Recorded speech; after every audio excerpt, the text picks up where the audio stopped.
represented what it means to be an American and to enjoy the freedoms that we have. It makes Memorial Day that much more important because we can never, ever forget or take for granted that our freedoms that we enjoy today and we hope to pass on to our children are ours because others served and gave the ultimate sacrifice. That is important.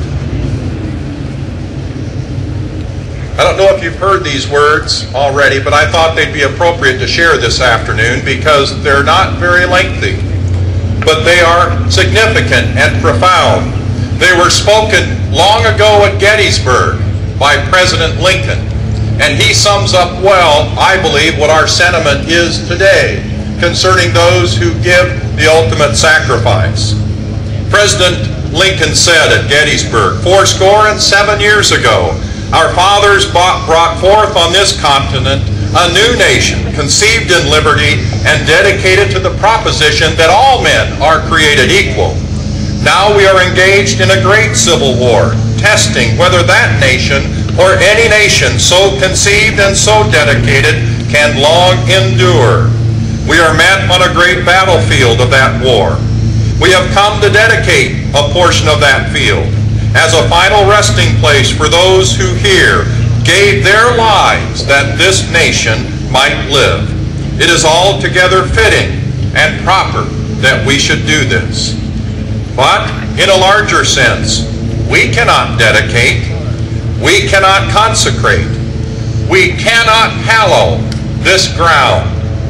The brave men, living and dead, who struggled here, they have consecrated it, far above our poor power to add or detract. The world will little note, nor long remember what we say here, but it can never forget what they did here. It is for us, the living, rather, to be dedicated here to the unfinished work which they who fought here have thus far so nobly advanced. It is rather for us to be here dedicated to the great task remaining before us, that from these honored dead we take increased devotion to that cause for which they gave the last full measure of devotion, that we here highly resolve that these dead shall not have died in vain, that this nation under God shall have a new birth of freedom, and that government of the people, by the people, for the people, shall not perish from the earth.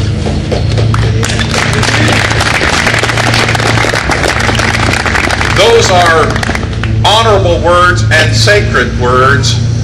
We remember those words because they speak truth to us today, and they help us to remember what it is that is important as Americans. And we honor those who have also given the ultimate price.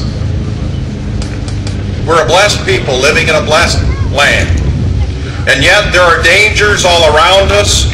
The challenges that we face around the world remind us that we must always be vigilant. We must always be prepared because there are those forces in the world that would take our freedoms away. We must be vigilant. We must always be prepared and ready. We should always be willing to stand up for and defend not only our freedom, but the ideals and the principles that make this country great, that make our people great. There is a reading. Some of you have probably heard this. But as we think about Memorial Day itself, the actual ceremony that many of us will attend Monday, as we pause, reflect, and remember, consider these words. The author is Linda Ellis, and her words ring loud and clear to us today. She wrote, I read of a preacher who stood to speak at the funeral of a dear friend. He referred to the dates on the headstone from the beginning to the end. He noted that first came the date of his birth and spoke of the following date with tears, but he said what mattered most of all was that little line, that short dash, between those 2 years. For that dash represented all the time that he had spent alive on earth. And now only those who knew him and loved him knew what that little line was truly worth. For it matters not how much we own, the cars, the house, the cash. What matters most in life is how we live and how we spend our dash. So think about this long and hard. Are there things in your life you'd like to change? For you never know how much time is left. Why, you could be at dash mid-range. If we could just slow down enough to consider what's true and real. Consider other folks, what they're going through, what they're thinking. Be less quick to anger. Show appreciation more. Love the very important people in our lives like we've never loved them before. If we would but treat each other with respect. More often wear a smile, remembering that this special dash might only last a little while.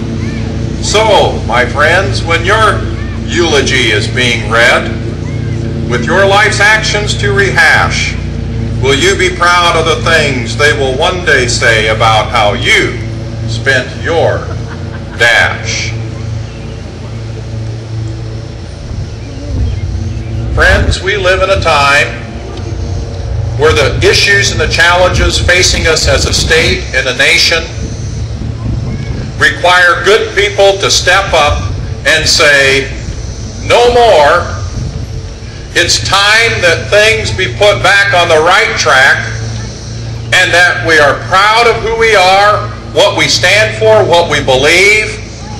And I believe that in 2010, change is coming to Iowa, change is coming to this country, and this change will be real and powerful because it's coming from the grassroots up.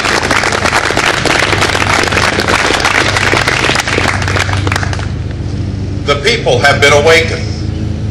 I've been traveling the state of Iowa for 10 months. I have never seen people as aware and engaged in what's going on in government and the direction of the state and this country as they are today. And people are not only unhappy, not only frustrated, they are mad about where things are and where they're going, and the people have been awakened, and this is the year that the people reassert themselves as the real political power in government. And that bodes well for the future. The Constitution of the United States begins with 3 simple but very powerful words that clearly distinguish who it is who is in charge of government. We, the people. It's the people who are in charge of government. It is not the legislative branch of government. It is not the executive who leads the executive branch of government. It is not a Supreme Court. It is the people who are in charge of government, and those who serve in office are accountable to the people because it is their government.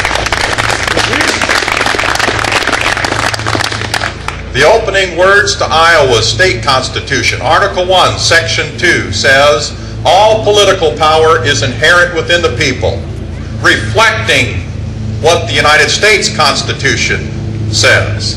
Before you can understand the laws and provisions of the state constitution, you must start with the premise that all political power within state government is inherent within the people themselves.